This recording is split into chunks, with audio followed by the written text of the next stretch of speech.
Hədis elmi Allahın Quranı qoruması kimi hədisləri də qorunması ilə, Allahın hədis alimləri yetişdirməsi ilə həyata keçmişdir. Hədislərin yazılması əsas etibarilə səhabələrdən sonraki dövrdən başlamışdır. Muhammed ibn Sirin demişdir: Müsəlmanlar isnad, hədislərin rəvayətçi zənciri barəsində sual verməzdilər.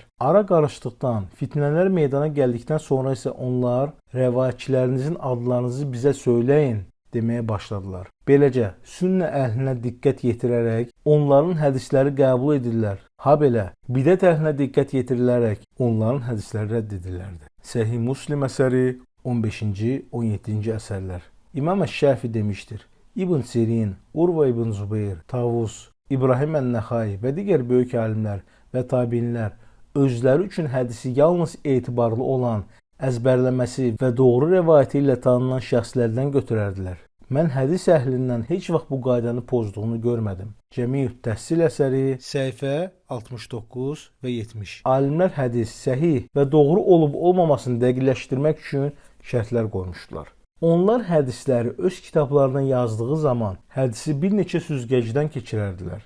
İmam Əş-Şafi, Allah ona rəhmət eləsin, alimlər tərəfindən hədisin səhihliyi üçün tələb etdikləri şərtləri qısa olaraq belə qeyd etmişdir. Hədisi rəvayət edən şəxs dinində ədalətli olmalı, sözündə sadiqliyi ilə bilinməli, nə danışdığını bilməli, ağıllı olmalı, dediyi sözlərin nə məna kəsb etdiyini bilməli, danışdığı hədislərdə hərflərin belə yerini bilməli və rəvayətləri son nöqtəsinə qədər dəqiq bilməli və əgər hədisdə olan bir sözün mənasını bilmirsə, həmin hədisi məna ilə rəvayət etməməlidir.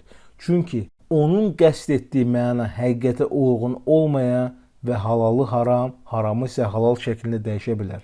İşlətdiyi səhv məna hədisin mənasını dəyişə bilər.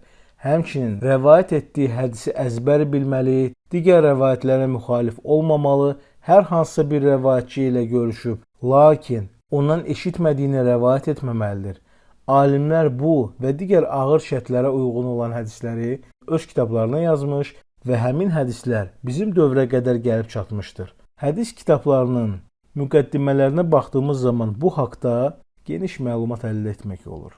İmam Əş-Şafinin Ər-Risalə əsəri 370-ci səhifədən 372-ci səhifəyə qədər. Hədisləri bizim dövrümüzdə əzbərdən çatdıranlar Quranı da həmin hifzlərindən, əzbərindən yığmış və Quran halına salmışlar. İmam Əş-Şafi demişdir: İnsanlar içərisində özünə elmə nisbət edən elə bir şəxs yoxdur ki, Allahın Peyğəmbərinə itaat edilməsi əmrinə qarşı çıxsın və onun hökmünü rədd etsin. Belə bir insan yoxdur. İmam Əş-Şafinin Əl-Umm əsəri 9-cu cild 5-ci səhifə. İbn Həzm demişdir: Əgər Peyğəmbərdən sallallahu aleyhi və səlləm səhih olaraq dediyi isbat olunan bir xəbər gəlmişdirsə, iki müsəlmandan biri də olsa belə ona tabi olunmasının vacib olmasında ixtilaf etməmişdir. Həmçinin sünnə uca Allahın istəyinin təfsiridir. Quranın geniş izahıdır. Sonralar müsəlmanlar həmin xəbərin necə qəbul edilməsində ixtilaf etmişlər. Bu Allahın Ən-Nisa surəsi 59-cu ayəsində qeyd edilir. Ey iman gətirənlər, Allaha itaat edin, Peyğəmbərə və özünüzdən olan rəhbərlərə də itaat edin. Əgər bir şey haqqında mübahisə etsəniz, Allaha və axirət gününə iman gətirmisinizsə, Allaha və Peyğəmbərə müraciət edin. Bu sizin üçün daha xeyirli və nəticə etibarilə daha yaxşıdır.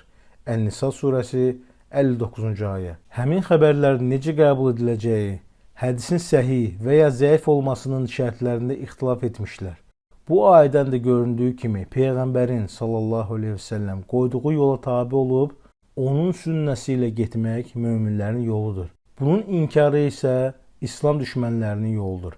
Peyğəmbərin yolundan qeyri yol isə zəlalətdən başqa bir şey deyil.